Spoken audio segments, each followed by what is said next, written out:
Hi everyone, welcome to stories of Namitha. എൻ്റെ last വീഡിയോയ്ക്ക് ഒരുപാട് റെസ്പോൺസ് കിട്ടി. ഇപ്പം അറൗണ്ട് അത് 5K വ്യൂ ആയി. പക്ഷേ എന്നാലും എനിക്ക് കുറേ പേര് ചോദിക്കുന്നുണ്ട് ഇങ്ങനെയാണ് പിന്നെ അഡ്മിഷനും കൂടെ ഒരു വീഡിയോയിൽ പറയുന്നത്. നിങ്ങൾക്ക് BSc അഗ്രികൾച്ചറാണ് എടുക്കുന്നതെങ്കിൽ നമുക്ക് രണ്ട് രീതിയിലാണ്. ഒന്ന് CUETൻ്റെ UG എക്സാം എഴുതി വരാം, അത് ഓൾ ഇന്ത്യ അഡ്മിഷനാണ്. അല്ലാതെ തന്നെ നീറ്റിൻ്റെ എക്സാമും എഴുതിയിട്ട് നിങ്ങൾക്ക് കയറാം. ഇതിൽ കേരള അഗ്രികൾച്ചർ യൂണിവേഴ്സിറ്റിയിലാണെങ്കിൽ നീറ്റിൽ കൂടെ കയറുന്നതായിരിക്കും കൂടുതൽ ശതമാനം സീറ്റും. ഓൾ ഇന്ത്യ കോട്ട കുറച്ച് സീറ്റേ വരുന്നുള്ളൂ.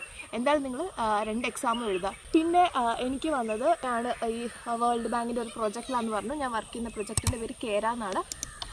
സോ എങ്ങനെയാണ് ആ പ്രൊജക്റ്റിലേക്ക് കിട്ടുന്നത്? അപ്പോൾ അതിനൊരു എൻട്രൻസ് എക്സാം ഉണ്ടായിരുന്നു, ഒരു ഇൻ്റർവ്യൂ പ്രോസസ്സ് ഉണ്ടായിരുന്നു. അത് കഴിഞ്ഞപ്പോഴാണ് കേരളയുടെ ഫീൽഡ് ഓഫീസറായിട്ട് റിക്രൂട്ട്മെൻറ്റ് ചെയ്തത്. കുറേ കമ്പോണൻസ് ഉണ്ട്. അതിൽ നമ്മൾ വർക്ക് ചെയ്യുന്ന കമ്പോണൻസ് റീപ്ലാന്റേഷനാണ്. നമുക്ക് എസ്പെഷ്യലി 3 ക്രോപ്സ് ആണുള്ളത്: റബ്ബർ, കോഫി, കാർഡമം. സോ അത് ഞാൻ വർക്ക് ചെയ്ത റബ്ബറിനകത്താണ്. January 1 ഞാൻ എൻ്റെ ജോബിൽ നിന്ന് റിസൈൻ ചെയ്തു. ഞാൻ ഓഗസ്റ്റാണ് ജോയിൻ ചെയ്യുന്നത്.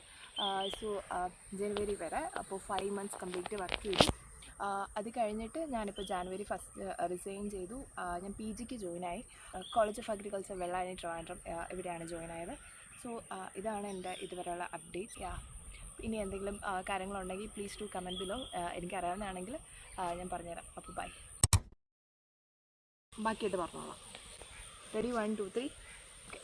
മിഷൻ അപ്പോൾ എങ്ങനെ പിന്നെന്താ എന്താണ് എന്ന് നിർത്തും മതി.